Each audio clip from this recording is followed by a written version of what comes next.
દર્શક મિત્રો નમસ્કાર. આજે અમે આવ્યા છીએ અમરેલી જિલ્લાનું ગૌરવ એટલે કે ચિત્તલ નગરીમાં આવ્યા છીએ. ચિત્તલ નગરી એટલે ચિત્તલની અંદર તમે આવો ને કે ભાઈ મારે લાતીએ જવું છે, મનુબપ્પાને લાતી, તો એવા જ નહીં કહેવાય માહોલને એવા સ્થળ ઉપર અમે આવ્યા છીએ કે અમરેલી જિલ્લાનું ગૌરવ, ચિત્તલનું ગૌરવ અને લાતી ખાતે સૌરાષ્ટ્રભરમાં નામ કે દેસાઈ લાતીવાળા એટલે મનુબપ્પાએ ખૂબ મહેનત કરી છે, ખૂબ સંઘર્ષ કર્યો છે. અને જ્યારે એમ કે પાવ 25 પૈસા 50 પૈસા 10 પૈસાની જ્યારે વેલ્યુ હતી ને એ સમયમાં મનુબપ્પાનું નામ હતું. તો મનુબપ્પાની પ્રથમ મુલાકાત લઈ, પ્રથમ તો અમારા દર્શક મિત્રોને આમ આપણી નામ અને આપણી ઓળખને આ પેઢી વિશે થોડીક ચર્ચા કરીએ. મારું નામ મનુભાઈ વલ્લભભાઈ દેસાઈ છે અને શીતલ ટિમ્બર મર્સનરી એસોસિએશનના પ્રમુખ તરીકે છેલ્લા 30 વર્ષથી હું સેવા કરું છું. લાકડાનો વ્યવસાય છે અને દશક વર્ષ ત્યાં દેસાઈ કોટેક્સ અમરેલી શીતલ રોડે ધરાવી છે અને વર્ષોથી આ લાકડાના ધંધાને 50 વર્ષ થયા. એટલે 50 વર્ષ ત્યાં ધંધો કરી છે અને સૌરાષ્ટ્રભરમાં અમારું નામ છે. વેપાર મોટો છે, નીતિમત્તા ધોરણે ચાલીએ છીએ અને આવું બધું શાંતિથી હાંકીએ છીએ. બિલકુલ. તો જે આ ધંધાનો ક્રેઝ વધવાનું કારણ કે આજે તમે એવું નામ બન્યું, તો એનું કારણ શું? એમાં નીતિમત્તા, નીતિ નારાયણ કે વગેરે વગેરે ગ્રાહકનો અવડો મોટો વિશ્વાસ કે મનુબપ્પા એમ બોલે કે સાગનું લાકડું છે, બોલે કે સૌપ્રથમ તો અહીંયા પહેલા વરાજીનો બહુ મોટો વેપાર હતો લાકડાનો. બરાબર.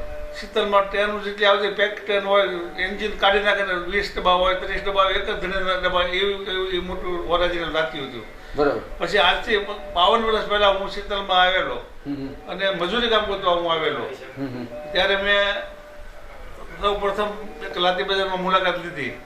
તો મેં કીધું ભાઈ મારે મજૂરી રહેવું છે. તો મને કે કેવા છો? મેં પટેલ છે. મને કે પટેલ મજૂરી કરે? મેં પટેલને ભૂખ લાગે તો પટેલે મજૂરી કરે. બરોબર છે. તો મને કે આવી જાય કાલ સવારમાંથી, મારું ગામ અહીંથી બેલાપેટી 4 કિલોમીટર દૂર થાય. બરોબર.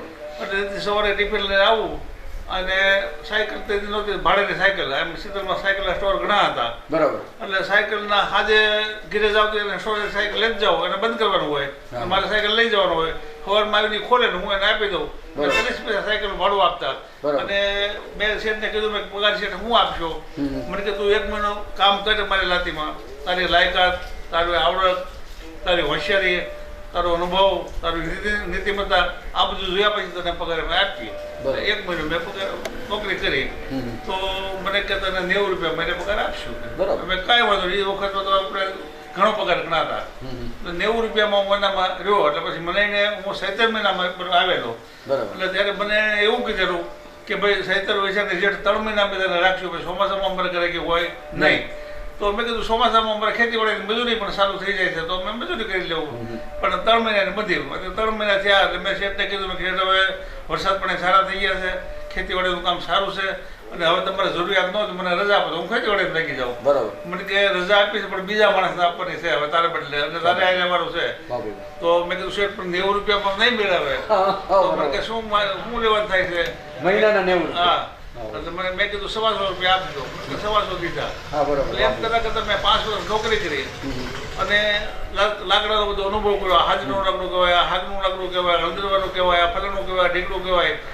2 ચોપડી ભણેલો હતો.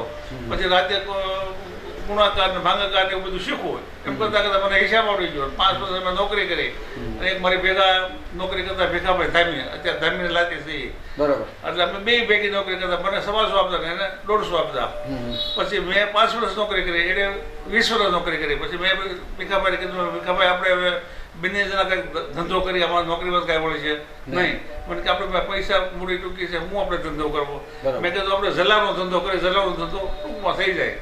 એટલે અમે 2 ભાગીદારીમાં સંવત 2028 સાઈડમાં ત્યાં જામીન રાતી રહી ને એ રાતી અમે બારે અમારે ડાયા બાપા હિરાણે બહુ ભલામણ હતા. એને સરપંચ હતા ને એને અમને 500 વર્ષ જગ્યા આપી ભાડાની. લાકડાનો ધંધો શરૂ કર્યો. તો આજે 1-2 વર્ષ ભાગીદારી આપી અને ત્યાર પછી આ સંવત 2030માં બેઠા એટલે 75 વર્ષ થયા ને? કેટલા થયા? બસ એટલા થયા લમસમ 75. એટલે લગભગ 51 વર્ષ માટે લાગના થયા અને 51 વર્ષ નીતિમત્તા આપણું સૌરાષ્ટ્રમાં ગોલ્ડન જ્યુબિલી મનાવી. ખૂબ સરસ, ખૂબ સરસ. હવે ભગવાનની કૃપાથી આપણે ખૂબ સારો ધંધો થઈ ગયો. ત્યારે મારા ખ્યાલથી જ્યારે કેશુ બાપાનો જમાનો હતો હા ત્યારે આ બાજુ આવે એટલે કેશુ બાપા આપણે ત્યાં આવે ને આવે હા. તો કેશુ બાપાને તમારે જે દોસ્તી હતી, જે પ્રેમ હતો એકબીજાનો, હા. કે મારે મનુભાઈની ઘરે જવું છે, કેશુ બાપાના મનમાં એવું થાય, હા. તો એ શું છે? એમાં એવું છે, બાપા અને મારે બહુ પરિચય તો પહેલા બિલકુલ હતો નહીં. એમાં બાપા રાજકોટમાં એક સોસાયટી મકાન બાંધવાના એક મોટી સોસાયટી બનાવે, બરાબર, એટલે એનો મિસ્ત્રી અહીં લાકડું લેવા મારે ત્યાં આવે. બરાબર, એટલે 2-3 વખત લાકડું લઈ ગયો. એટલે પછી મને બીજી વાર એને એવું કીધું, મને કે આ તું પૂછતો હોય ને થોડું ઉધાર આપે તો 2-3 ખટા હારે બદલે, એટલે આપણે ઘડી લેવા જવું નહીં. હા, બરાબર. એટલે મિસ્ત્રીએ મને એમ કીધું કે મનુભાઈ, તમારા ભાઈ દેસાઈ છે, કેશુ બાપા મુખ્યમંત્રી છે, અને એના ભાઈના દીકરા નીરુભાઈ લાકડા ધંધો સોસાયટી બનાવે છે, બરાબર. તો એનું કહેવું એમ થાય છે કે આપણે 15 દિવસ જવું પડે છે, તો 2-3 ખટા માલ આપણે હારે ભરી દે તો આપણે ઉધાર થોડુંક રાખો તમે, તો હું ભરી જાઉં. બરાબર. પછી મેં વિચાર કર્યો, મેં કીધું અમારા બાપા તો મારા ભાઈઓ છે, મુખ્યમંત્રી માણસો છે, આમાં કાંઈ વાંધો આવે છે નહીં, ભગવાનની મહેરબાની. આમ થોડી હિંમત કરી. બરાબર. અને મેં ને એ જમાનામાં ત્યારે મેં લગભગ 22 કે 25 લાખ રૂપિયાનો માલ મેં ઉધાર ભરી દીધો બાપાને એને. વાહ ભાઈ, સરસ. એટલે પછી મને એને કીધું તારે 2 મહિના પૈસા બાકી રાખવાના છે. હા, બરાબર. મેં કાંઈ વાંધો એટલે 2 મહિના થયા એટલે એનો ફોન આવ્યો કે તમે અહીં આવી જાઓ અને આ પૈસા લઈ જાઓ. બરાબર. એટલે હું ગયો રાજકોટ પૈસા લેવા. 10 વાગે અહીંયા પહોંચ્યો તો 12-12:30 થયા, કાંઈ પૈસાની વાત કરે ને મને એમ થયું કે આજે મને વળાવી દેવાનો લાગે છે, એવું મનમાં વિચાર્યું.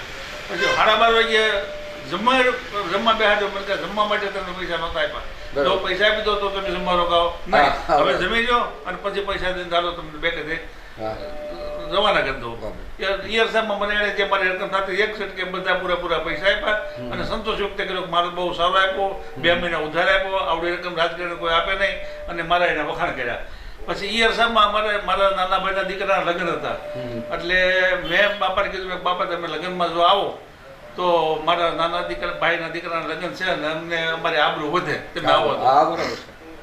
મને કે મારી એને પરીક્ષા શરૂ કરી. મને કે સુરતમાં કોને ઓળખો, અમદાવાદમાં કોને ઓળખો, એટલે એમ કે તમે કેવડા માણસો એનું માપ કાઢવા માટે. મેં કીધું બાપા અમે તો એમ પૂછ્યું બધું તો અમે બહુ નાના માણસો છીએ, પણ અમારું બધા સાથે સંબંધો ના થોડું ઘણું તો એવું સારી રીતે અમે હાંકીએ છીએ. પછી અડધી કલાક બેઠા, ચા પાણી પીધા, નાસ્તો કરાવ્યો, અને પછી મને કે ભાઈ હું આવી નહીં શકું. કાંઈ વાંધો નહીં બાપા, ન આવી શકો તો તમારી ઈચ્છા, તમને અનુકૂળ પડે તો તમે આવો. હવે એમ થયું એટલે પછી અમે તો આછા છોડી દીધી, બાપા કાંઈ આવવાના નથી. અમે અહીંથી જાનદાન ગયા, જાનદાન અહીંથી સુલતાનપુર ગયા, અને જાનદાન વળતા રવાના નથી થયા ત્યાં બાપાનો ફોન આવ્યો. મને કે મનુભાઈ હું તમારે ત્યાં ઘરે આવું છું અને હું સાવનું પહોંચી ગયો છું. મેં કીધું બાપા અમે છોકરાને જાનદાન સુલતાનપુર થઈ અને અમે પૂછશું 5 વાગે, તો મેં કીધું તમે એમ કરો લાઠીથી સીધા અમરેલી વ્યા જાઓ અને સરકારમાં આરામ કરાવો અને 5 વાગ્યા પછી તમે સીધા લાવો. એટલે એ વ્યા ગયા સીધા લાઠી, અને 5 વાગ્યા ત્યાં અમારી જાન નહોતી આવી, ત્યાં ઘીરે ખુરશીને બેસી ગયા હતા. એટલે રોકાણા, જમવાનું કર્યું અને એને બહુ મોજ આવી અને આનંદ કર્યો અને ઓળખાણ સંબંધો આમાં અમારા પરિવારના. એટલે ત્યારથી એને એમ થયું કે માણસો રાખવા જેવા છે.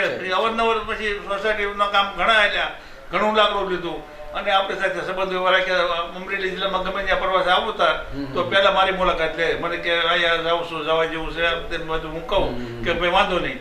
એટલે એ પહેલાં અહીંયા આવે અને અહીંથી પછી અમે બે હારે જઈ. આવી રીતે લગભગ છેલ્લા 15 વર્ષથી અમારા સંબંધ એને બહુ સારા હતા. ખાસ કરીને જે ખોડલધામ સમિતિ છે સૌરાષ્ટ્રની કે ગુજરાતની કે ભાઈ ખોડલધામ કાગળ, એમાં માનો જે પરિવારોમાં આજના યુગમાં એ મારું તારું ને પછી આ તે એવી બધી ઘણી બધી સમસ્યાઓ બે ભાઈ વચ્ચે આવતી હોય, બાપ દીકરા વચ્ચે આવતી હોય, કે પછી બૈરાઓનો પ્રશ્ન હોય, કે પછી છૂટાછેડાનો પ્રશ્ન હોય કે ભાગીદારી, તો જે સમાધાન પંચનું આપણે આયોજન કર્યું છે કે ભાઈ મારો ભાઈ, મારા પટેલ સમાજનો, મારા લેવા પટેલ સમાજનો મારો ભાઈ, મારો દીકરો અને વડીલનું ક્યાંક માનશે એટલે તમને હોપું સમાધાન પંચ. તો સમાધાન પંચ જે છે તો એમાં જો જાતું નહીં કરીએ, એકાબીજા જાતું નહીં કરે તો એ ઝઘડોનું વિકરાળ સ્વરૂપ લે છે. આર્થિક રીતે હેરાન થાય ને માનસિક રીતે હેરાન થાય. એક તો માનસિક રીતે તણાવ ઊભો થાય, આર્થિક રીતે હેરાન થાય ને ધંધો ભાંગતો જાય. તો એ વિશે શું કહેશો આપ દરેક સમાજના, તમારા દરેક સમાજને શું? નરેશભાઈ પટેલ જે રાજકોટમાં અમારા લેવા પટેલ સમાજના પ્રમુખ તરીકે અત્યારે કામ કરી રહ્યા છે, એ પૂરા ગુજરાત ને પણ પૂરા હિન્દુસ્તાન લેવલે કામ કરી રહ્યા છે. અને એણે અમારો પટેલ સમાજનો આવડો મોટો બોળો પરિચય કરાવ્યો અને બધા સાથે ઓળખાણ કરાવી, બધા ખોડલધામના નામથી એને વિચાર્યું કે આ પટેલીઓને બધા એક કરવા તો શું કરવું, તો કે ભાઈ પટેલના કુળદેવી ખોડિયારમાં છે અને ખોડિયારમાંનું આપણે બધા સાથે મળી અને કામ કરીએ તો એ નિમિત્તે પટેલીઓ બધા એક થાય. હવે એ નિમિત્તે ખોડલધામમાં બહુ મોટા આયોજનો થયા, ઘણા આયોજનો થયા, આવા રેકોર્ડ બ્રેક આયોજનો થયા, નોંધ થઈ એની, અને મંદિર માતાજીનું ત્યાં બનાવ્યું અને આખા ભારતના પટેલ સમાજને બધાને એક કર્યો. અને એણે પછી એવું નક્કી કર્યું કે આપણે નકરું પટેલ સમાજ ભેગો કરીએ એમ નહીં, પણ આપણે સારા કોઈ લગ્નના કામ કરવા, કોઈ શિક્ષણનું કામ કરવું, કોઈ આપણા ઝઘડા હોય તો સમાધાન પક્ષ તરીકે ગમે ત્યાં થોડું આપણે શરૂ કરીએ. પછી એણે નક્કી કર્યું કે દરેક જિલ્લામાં એક સમાધાન પક્ષ હોવું જોઈએ અને એ સમાધાન પક્ષમાં 5 ભાઈઓ 5 બહેનો અને એને અનુકૂળ પડે અઠવાડિયામાં એક દિવસ રાખી દે અને જિલ્લાના જે કાંઈ કેસ હોય એ કોર્ટમાં ન જવા જોઈએ. એટલે એ રીતે એણે અમરેલી જિલ્લામાં તપાસ કરતા બે શેરીએ પૂછતા કોના પ્રમુખ લાયક આપવો, હું કરવું, અધ્યક્ષ આપવું, જે મુદ્દાનો રહ્યો ને પછી વિચાર્યું. પછી મને ફોન કર્યો, મને કે મનુભાઈ તમે રાજકોટ આવો તો મેં કીધું બોલો હું આવું જાઉં. જ્યાં હું અહીંથી રાજકોટ ગયો એટલે મને કે અમરેલી જિલ્લામાં ખોડલધામ સમાધાન પક્ષની રચના કરવાની છે અને એના અધ્યક્ષ તરીકે તમારે રહેવાનું છે. બરાબર. એટલે મેં કીધું બાપા એ નરેશભાઈ મારું કામ નથી, હું નહીં કરી શકું, તો મને કે તમારે કારણો આપવા પડશે, હું કામ નહીં કરી શકું. મેં કીધું જો પહેલાં તો એને હું હાવ પણ ભણા છું, 2 છોકરી ભણેલો છું એટલે મારી જ્ઞાન નથી. બીજો નંબર અમરેલીથી મારું ગામ 18 કિલોમીટર છેટું થાય છે એટલે અપડાઉન કરવામાં મને થોડુંક આકરું લાગે. બીજો નંબર કે મારો એક સ્વભાવ ખરાબ છે, કોઈને કહેવાય જાય તે તો દુઃખ લાગી જાય. એટલે મને મારા કરતાં અમરેલીમાં કોઈને તમે સિલેક્ટ કરો અને એને તમે આપો ને અમે સહકાર તમને આપશું. એટલે મને કે અમારા નિરીક્ષકો અમરેલીમાં 4 વર્ષ પ્રયોગ રહી ગયા મુક્ત રીતે. બરાબર. કે મેં આ ગામમાં પ્રમુખને આપું તો કોને આપવું કોને ન આપવું. એમાં તમારું સાઈડનું શીતલમાં તમારું નામ 3 જગ્યાએ આવ્યું છે અને તમારા કામ કરવાનું છે અને ન થાય તો કરવાનું છે, થાય તો કરવાનું છે. અને નરેશભાઈ પટેલ હું બોલું છું, તમારે મને વળતો જવાબ આપવાનો નથી. મેં કાંઈ વાંધો હારો હું મારી આપું છું, હાલશે તો હું કરશું, નહીં હાલે તો તમને રહીને હું આપી દઉં. છેલ્લા 8 વર્ષ થઈ ગયા છે કે 9 વર્ષ થયા હોય. અમે સમાધાન પક્ષ અમરેલીમાં અમારું લેવા પટેલ સમાજની ઓફિસ છે માર્કેટ અવધ મોટરની સામે, ત્યાં અમે દર રવિવારે અમે 5-7 ભાઈઓ 5-7 બહેનો બેસી છીએ અને આખા જિલ્લાના લવ મેરેજના કેસ હોય, છૂટાછેડાના કેસ હોય, વાંધા વચકરના કેસ હોય, જમીનના કેસ હોય, એ બધા એને કોર્ટમાં જવા દેતા નથી. અને ત્યાં બોલાવી લઈ અને એને 2 પક્ષને સમજાવી અને કોઈ સંજોગોમાં એનું ઘર હાલે એવું જ ન હોય તો બેને સમજૂતી કરીને બેને છૂટા પડી દઈએ. આ રીતે અમે છેલ્લા 8 થી 10 વર્ષમાં લગભગ 800 કેસના કામ કર્યા અને અમને સંતોષ છે કે ભાઈ આપણું વજન રહેશે મા ખોડિયારના હિસાબે, નરેશભાઈના હિસાબે અને એનાથી આપણું અમે પણ ઉજળું થાય છે. એટલે સારું કાર્ય આપણે લાગ્યું એટલે આપણે અપનાવીએ છીએ, કરીએ છીએ. બિલકુલ.